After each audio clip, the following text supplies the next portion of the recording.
কথা ধারাবাহিকের নতুন পর্বে দেখা যায় যে ঠাম্মি সকালে উঠে চিত্রাকে বলছে, মেজো বৌমা তুমি সকালে লুচি তৈরি করে রাখো। ছোট খোকা বাড়ি এসে বলছে লুচি খাবে, আর ওরা সবাই বাড়িতে ফিরছে।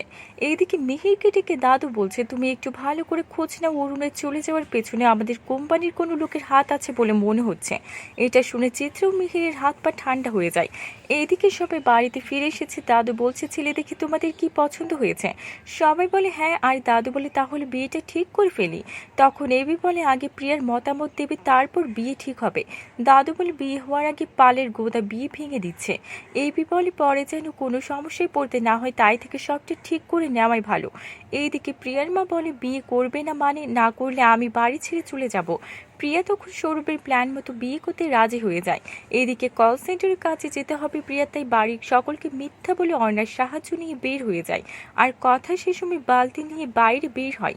প্রিয়া তখন কাজের জন্য বের হতে দেখে প্রিয়ার পিছু নিয়ে কল সেন্টারে গিয়ে দুজনকে হাতে নাতে ধরে কথা। তো বন্ধুরা, কি হবে এবার?